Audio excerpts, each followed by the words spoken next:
Hi guys, gagawa tayo ng dough. Para sa tayo. So, maglalagay tayo muna ng isang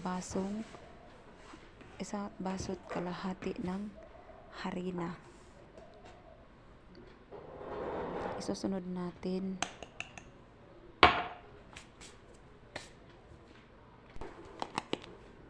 na isang kutsarang dry yeast. Yung punong isang kutsara.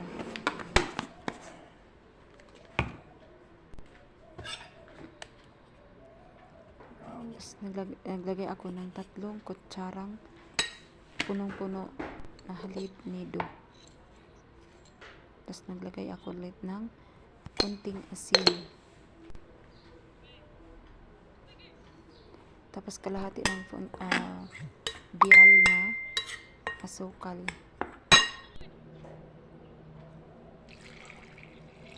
Tsaka naglagay ako ng isang baso't kalahati na maligamgam na tubig.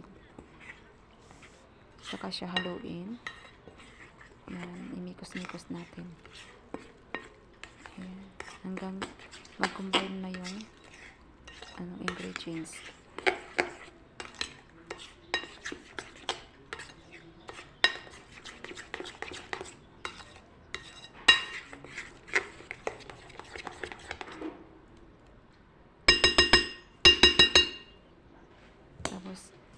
Pagkatapos niyan, ibabad mo muna natin ng 5 to 10 minutes.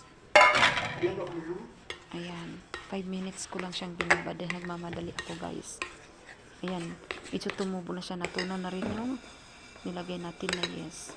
So ngayon, maglalagay tayo ng kalahati ng baso ng mantika. Kalahating baso yan ha. Ayan o. Buhos na. Susunod natin ang 2 baso ng harina.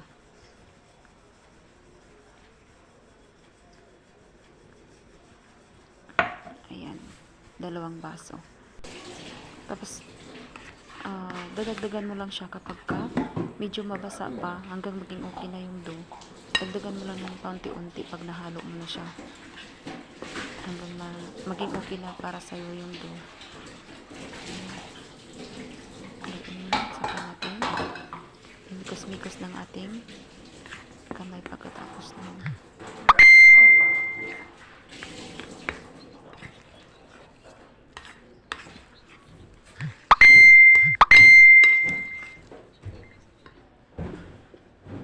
Yan, tingnan mo.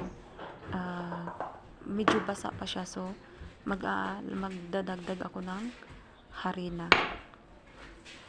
Yan.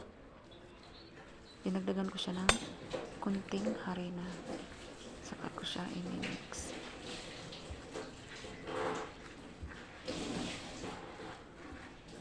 Ayan, medyo basa pa din siya. Dagdagan ko pa ulit yan maya-maya.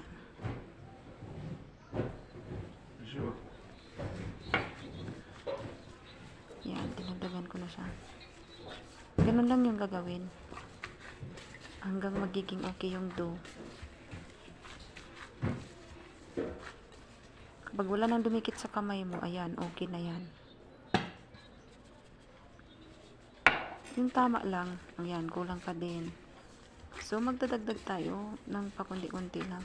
Huwag biglain kasi baka mamaya magiging tuyo yung natin, yung dough. Nakakangawit man ng braso. So, minix ko siya ng nasa 10 minutes. Ayan, naging okay na siya. So, i-rest na natin. Tapos, pinihiran ko lang siya ng kunting mantika sa taas. Para hindi siya